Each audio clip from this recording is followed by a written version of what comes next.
ओम श्री गणेशाय नमः। दोस्तों, आज की वीडियो में सुनेंगे फाल्गुन मास महात्म्य की आगे की कथा। ऋषि बोले, हे सूत जी, अब आप हमसे भगवान शिव एवं माता पार्वती के परम उत्तम व दिव्य स्वरूप का वर्णन कीजिए। सृष्टि की रचना से पूर्व, सृष्टि के मध्यकाल व अंतकाल में महेश्वर किस प्रकार व किस रूप में स्थित होते हैं।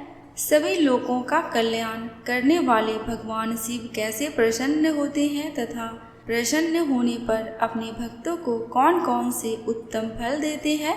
हमने सुना है कि भगवान शिव महान दयालु हैं, अपने भक्तों को कष्ट में नहीं देख सकते। ब्रह्मा, विष्णु और महेश तीनों देवता शिव जी के अंग से ही उत्पन्न हुए हैं। हम पर कृपा कर शिव जी के प्राकाट्य देवी उमा की उत्पत्ति, शिव उमा विवाह, गृहस्थ धर्म एवं शिव जी के अनंत चरित्रों को सुनाइए। सूत जी बोले, हे ऋषियों, आप लोगों के प्रश्न पतित पावनी श्री गंगा जी के समान है। ये सुनने वालों, कहने वालों और पूछने वालों, इन तीनों को पवित्र करने वाले हैं। आपकी इस कथा को सुनने की आंतरिक इच्छा है, इसलिए आप धन्यवाद के पात्र हैं। ब्राह्मणों, भगवान शंकर का रूप साधु, राजसी और तामसी तीनों प्रकृति के मनुष्यों को सदा आनंद प्रदान करने वाला है। वे मनुष्य जिनके मन में कोई तृष्णा नहीं है, ऐसे ऐसे महात्मा पुरुष भगवान शिव के गुणों का ज्ञान करते हैं, क्योंकि शिव की भक्ति मन और कानों को प्रिय लगने वाली और संपूर्ण मनोरथों को देने वाली है। हे ऋषियों, मैं आपके प्रश्नों के अनुसार ही शिव के चरित्रों का वर्णन करता हूँ। आप उसे आनंद पूर्वक श्रवण करें। आपके प्रश्नों के अनुसार ही नारद जी ने अपने पिता ब्रह्मा जी से यही प्रश्न किया था। तब ब्रह्मा जी ने प्रसन्न होकर शिव चरित्र सुनाया था। उसी संवाद को मैं तुमसे सुनाता हूँ, क्योंकि उस संवाद में भव सागर से मुक्त कराने वाले गौरीश की अनेकों आश्चर्यमय लीलाएं वर्णित है। सूत जी बोले, हे ऋषियों, एक समय की बात है, ब्रह्मा पुत्र नारद जी हिमालय पर्वत की एक गुफा में बहुत दिनों से तपस्या कर रहे थे। उन्होंने दृढ़तापूर्वक समाधि लगाई थी और तप करने लगे थे। उनके उग्र तप का समाचार पाकर देवराज इंद्र कांप उठे। उन्होंने सोचा कि नारद मुनि मेरे स्वर्ग लोक के राज्य को छीनना चाहते हैं। यह ख्याल आते ही इंद्र ने उनकी तपस्या में विघ्न डालने की कोशिश की। उन्होंने कामदेव को बुलाया और कहने लगे, हे कामदेव, तुम मेरे परम मित्र एवं हितैषी हो। नारद हिमाचल पर्वत की गुफा में बैठकर तपस्या कर रहा है। कहीं ऐसा न हो कि वह वरदान में ब्रह्मा जी से मेरा स्वर्ग का राज्य ही मांग बैठे। अतः तुम वहां जाकर उसका तप भंग कर दो। यह आज्ञा पाकर कामदेव वसंत को साथ ले बड़े गर्व से उस स्थान पर गए और अपनी सारी कलाएं रच डाली। कामदेव और वसंत के बहुत प्रयत्न करने पर भी नारद मुनि के मन में कोई विकार उत्पन्न नहीं हुआ। महादेव जी के अनुग्रह से उन दोनों का गर्व चूर्ण हो गया। ऐसा इसलिए हुआ क्योंकि महादेव जी की कृपा से नारद मुनि पर कामदेव का कोई प्रभाव नहीं पड़ा था। पहले उस आश्रम में भगवान शिव ने भी तपस्या की थी।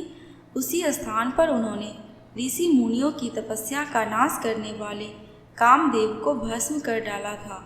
कामदेव को भस्म देखकर उनकी पत्नी रति ने बिलखते हुए भगवान शंकर से उन्हें जीवित करने की प्रार्थना की तथा सभी देवता भी शिव जी से प्रार्थना करने लगे। तो भगवान महादेव जी ने कहा था कि कुछ समय पश्चात कामदेव स्वयं जीवित हो जाएंगे, किंतु इस स्थान पर और इसके आसपास जहाँ तक भस्म दिखाई देती है, वहाँ तक की पृथ्वी पर कामदेव की माया और कामबाण का कोई प्रभाव नहीं पड़ेगा। इस प्रकार उस स्थान से कामदेव लज्जित होकर वापस लौट आया। देवराज इंद्र ने जब यह सुना कि नारद जी पर कामदेव का कोई प्रभाव नहीं पड़ा, तो उन्होंने नारद जी की खूब प्रशंसा की। भगवान शिव की माया के कारण वे भूल गए थे कि शिव जी के श्राप के कारण उस स्थान पर कामदेव की माया नहीं चल सकती। नारद जी भगवान शिव की कृपा से बहुत समय तक तपस्या करते रहे अपने तप को पूर्ण हुआ समझकर नारद जी उठे तो उन्हें कामदेव पर विजय प्राप्त करने का ध्यान आया। तब उन्हें मन ही मन इस बात का घमंड हुआ कि उन्होंने कामदेव पर विजय प्राप्त कर ली है। इस प्रकार अभिमान से उनका ज्ञान नष्ट हो गया। वे यह समझ नहीं सके कि कामदेव के पराजित होने में भगवान शंकर की ही माया थी। तब वे अपनी काम विजय की कथा सुनाने के लिए शीघ्र ही कैलाश पर्वत पर जा पहुँचे और भगवान शिव को नमस्कार करके अपनी तपस्या की सफलता का समाचार तथा कामदेव पर विजय प्राप्त करने का समाचार कह सुनाया। यह सब सुनकर महादेव जी ने नारद जी की प्रशंसा करते हुए कहा, हे नारद जी, आप परम धन्य हैं, परंतु मेरी एक बात याद रखना कि यह समाचार किसी अन्य देवता को मत सुनाना, विशेषकर भगवान विष्णु से तो इस बात को कदापि न कहना। यह वृत्तांत सबसे छिपाकर रखने योग्य है। तुम मेरे प्रिय हो, इसलिए मैं तुम्हें यह आज्ञा देता हूँ कि यह बात किसी के सामने प्रकट मत करना। परंतु वे तो शिव की माया से मोहित हो चुके थे, इसलिए उनकी दी शिक्षा को ध्यान में न रखते हुए वे ब्रह्मलोक चले गए। वहाँ ब्रह्मा जी को नमस्कार कर बोले, मैंने अपने तपोबल से कामदेव को जीत लिया है। यह सुनकर ब्रह्मा जी ने भगवान शिव के चरणों का चिंतन करके सारा कारण जान लिया तथा अपने पुत्र नारद को यह सब किसी और से कहने के लिए मना कर दिया। नारद के मन में अभिमान के अंकुर उत्पन्न हो गए थे, जिसके फलस्वरूप उनकी बुद्धि नष्ट हो गई थी। वे तो तुरंत विष्णु लोक पहुंचकर भगवान विष्णु को यह सारा किस्सा सुनाना चाहते थे। अतः शीघ्र ही वे ब्रह्मलोक से चल दिए। नारद मुनि को आते देखकर भगवान विष्णु सिंहासन से उठ खड़े हुए। उन्होंने नारद को गले लगा लिया और आदर सहित आसन पर बैठाया। भगवान शिव के चरणों का स्मरण करके भगवान विष्णु ने नारद जी से पूछा, नारद जी, आप कहाँ से आ रहे हैं और इस लोक में आपका शुभागमन किस लिए हुआ है? यह सुनकर नारद जी ने अहंकार सहित अपने तप के पूर्ण होने एवं कामदेव पर विजय प्राप्ति करने का समस्त हाल उन्हें कह सुनाया। भगवान विष्णु काम के विजय के असली कारण को समझ चुके थे। वे नारद जी से बोले, हे नारद जी, आपकी कीर्ति एवं निर्मल बुद्धि धन्य है। काम, क्रोध एवं लोभ मोह उन मनुष्यों को पीड़ित करते हैं जो भक्तिहीन हैं। आप तो ज्ञान वैराग्य से युक्त एवं ब्रह्मचारी है, फिर भला यह काम आपका क्या बिगाड़ सकता है? देव ऋषि नारद बोले, हे भगवान, यह सब आपकी कृपा का ही फल है। आपकी कृपा के आगे कामदेव की क्या सामर्थ्य है जो मेरा कुछ बिगाड़ सके? मैं तो सदा ही निर्भय हूँ। इतना कहकर नारद जी विष्णु भगवान को नमस्कार कर वहाँ से चल दिए। सूत जी बोले, महर्षियों, नारद जी के चले जाने पर शिव जी की इच्छा से विष्णु भगवान ने एक अद्भुत माया रची। जिस और नारद जी जा रहे थे वहाँ एक सुंदर नगर बना दिया। वह नगर वैकुंठ लोक से भी अधिक रमणीय था। वहाँ बहुत से विहार स्थल थे। उस नगर के राजा का नाम शीलनिधि था। उस राजा की एक बहुत सुंदर कन्या थी। उन्होंने अपनी पुत्री के लिए स्वयंवर का आयोजन किया था। उनकी कन्या का वरण करने के लिए उत्सुक बहुत से राजकुमार पधारे। वहाँ बहुत चहल पहल थी। इस नगर की शोभा देखते ही नारद जी का मन मोहित हो गया। जब राजा शीलनिधि ने नारद जी को आते देखा तो उन्हें सादर प्रणाम करके स्वर्ण सिंहासन पर बैठाकर उनकी पूजा की। फिर अपनी देव सुंदरी कन्या को बुलाया, जिसने महर्षि के चरणों में प्रणाम किया। नारद जी से उसका परिचय कराते हुए शीलनिधि ने निवेदन किया, महर्षि, यह मेरी पुत्री श्रीमती है। इसके स्वयंवर का आयोजन किया गया है।